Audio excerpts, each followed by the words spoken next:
So today we're going to be reacting to an article from Kevin Pelton from ESPN, and they are basically talking about the winners and losers of WNBA free agency. So obviously, my prediction is winners, Mercury, Fever, losers, who would you have as the loser free agency? Obviously the Sun. But it would be interesting to see after the Sun what way it will look. But anyway, let's take a look here. So, the winners, obviously, Phoenix Mercury. Surprisingly, there's been a little hype about the Mercury building a super team. Yeah, but I think everyone thought they were guaranteed DeWanna Bonner. And that's the problem, is that when you think you're guaranteed DeWanna Bonner, you don't get DeWanna Bonner. It can make something look worse than it is, if you get me. Like, as good as the offseason is, like, you're now paying Sammy Whitcomb 100 and something K a year. You've lost Beck Allen still. Obviously, you upgraded. You've lost Sophie Cunningham. Obviously, again, you've upgraded in these trades, but still, like, it's a big three. It's a big three and not much else. Like, I still think they're going to be good, but it's a big three. When you consider how the 2024 season played out, this time last year, the Storm were clear winners of the offseason, having added Diggins, Nekawumake. They improved by 14 wins, but it didn't ultimately translate to playoff wins. Like the Storm, the Phoenix still has an uphill battle to climb. I have a feeling Taurasi might come back. It would be interesting, but I don't know what they're going to do. Winners, Stars looking for a change of scenery. Basically, everyone that got cored except for Kelsey Mitchell and probably Gabby Williams. But Kelsey Mitchell is the only player who got cored that did not leave. Possible loser, free agency 2026. We've been anticipating bigger fireworks a year from now because nearly every veteran player has a chance to be free agent.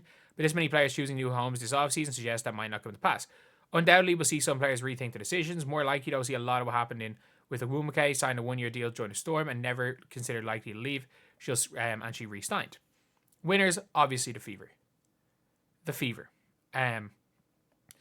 They were 9-5 after the Olympic break with the duo of number one pick and rookie of the years, Boston and Clark. Obviously, they have Kelsey Mitchell, and they got Kelsey Mitchell back. Natasha Howard is huge. It is absolutely huge. DeWanna Bonner is huge. And also, like, Sophie Cunningham is really good at basketball.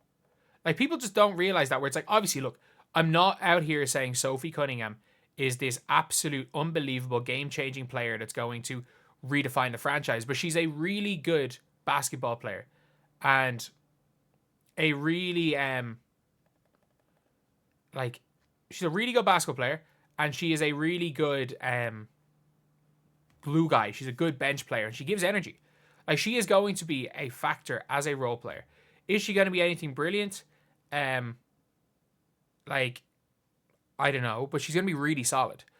And the Golden State Valkyries, obviously, they are the biggest losers. They got nobody. Like, they actually, if I'm the Valkyries, I'm calling straight up Kelly Kouscroft or Amber Cox, whoever's dealing with it, and going, yo, we want your 2026 first round pick. We will take Katie Lou. And they might say, no, we'll give you 19. Okay, we need a minimum salary to hit. Let's just take Katie Lou Samuelson. Because Katie Lou Samuelson is probably better than any of the people that they're going to be giving that big salary to. Unless, of course, for example, Tiffany Hayes wants to go to Golden State on a max. Otherwise, the best thing you can do is that.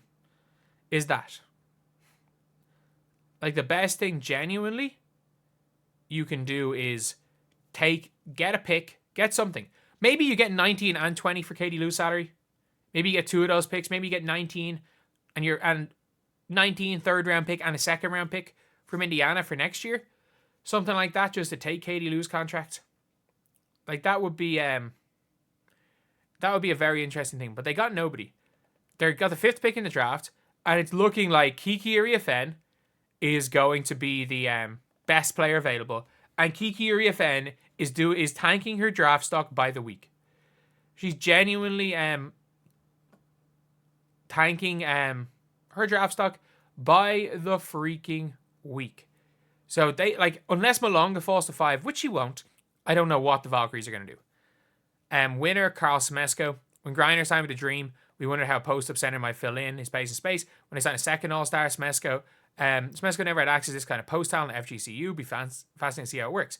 She led the WNBA in post-ups, while Jones ranked 4th.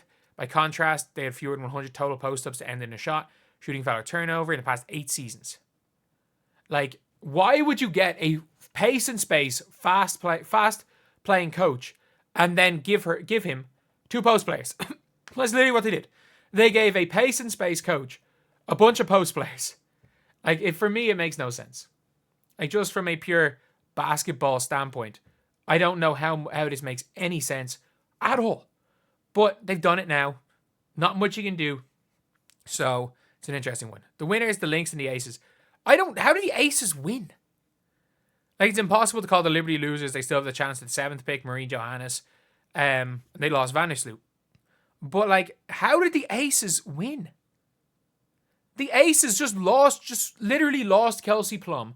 Chelsea Gray is a year older and a year slower. Jackie Young looks like she got hurt in Unrivaled. That did not look like a good injury.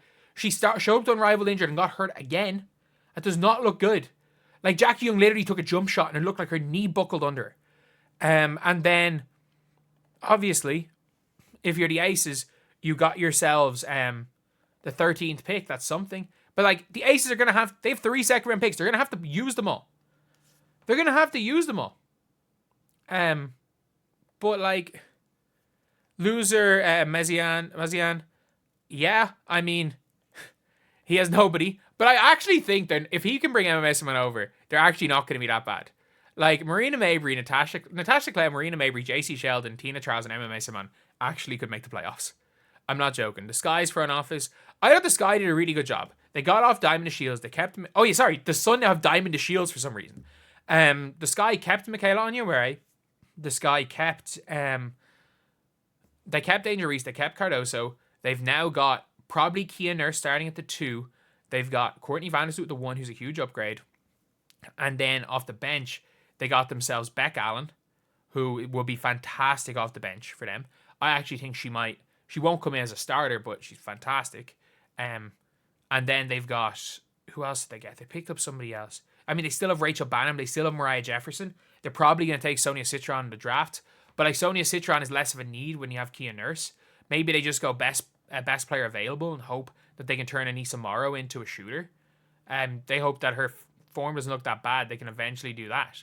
But, yeah, it is an interesting one. It is really an interesting one.